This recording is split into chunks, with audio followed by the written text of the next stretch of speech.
Tu sais, avant même de naître, notre âme a déjà vécu énormément de choses. Lorsqu'elle termine une incarnation, elle retourne à ce qu'on appelle la maison. C'est un lieu d'amour, de paix, de lumière, où elle se ressource, où elle se reconstruit. Et puis, quand elle se sent prête, elle décide de revenir, soit sur Terre, soit sur un autre plan d'existence. La Terre, c'est une planète d'enseignement. C'est ainsi que les âmes viennent apprendre, évoluer, guérir, parfois réparer aussi. Je sais qu'il existe d'autres plans où les apprentissages sont différents.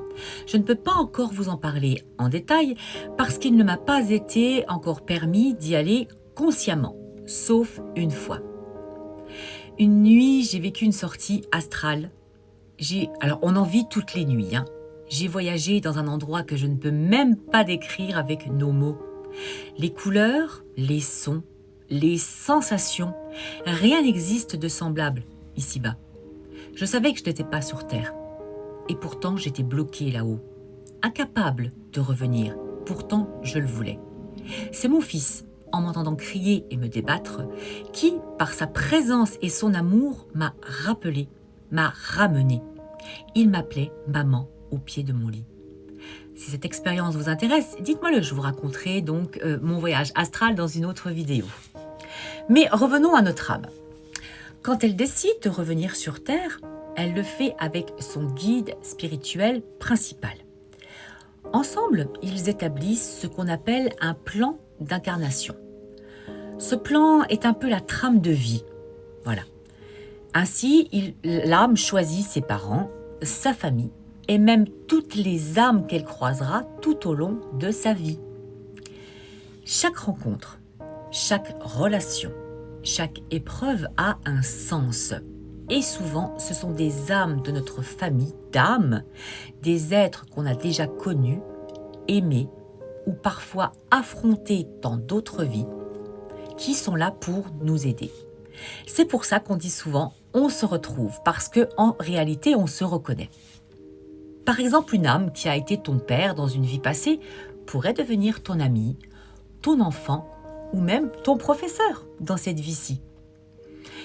Alors, une fois les parents choisis, l'âme veille sur la grossesse. Et oui. Et puis, à un certain moment de la gestation, elle incarne donc le corps du bébé. Il me semble que c'est aux alentours de 5 mois. Le bébé devient alors le véhicule terrestre de cette âme. Dans le ventre de sa maman, le bébé, lui, sait pourquoi il vient. Il connaît sa mission. Mais au moment de sa naissance, tout s'efface. Et c'est normal. Bien évidemment, on oublie tout pour pouvoir tout réapprendre. Sinon, on ne vivrait pas vraiment nos expériences. On saurait déjà à l'avance ce qui va se passer. Vous trouvez que ça serait bien? Non. La vie, ce n'est pas ça. La vie, c'est apprendre, ressentir, tomber, se relever, aimer, pardonner et recommencer. Certaines âmes choisissent des vies paisibles, d'autres plus mouvementées, selon ce qu'elles veulent expérimenter. Et avant de revenir, elles choisissent également leur sexe, Voilà, parfois elles reviennent hommes, parfois elles reviennent femmes. Je vais d'ailleurs à ce sujet vous partager ici une petite hypothèse personnelle. Alors j'ai beaucoup été en canalisation et c'est vraiment mon hypothèse personnelle. Pour moi, certaines personnes, homosexuelles ou transgenres, naissent dans le mauvais corps. Leur âme a voulu simplement expérimenter autre chose. Imaginez une âme qui a toujours vécu des vies de femme et qui choisit, cette fois-ci, de s'incarner dans un corps d'homme pour apprendre ce que cela fait.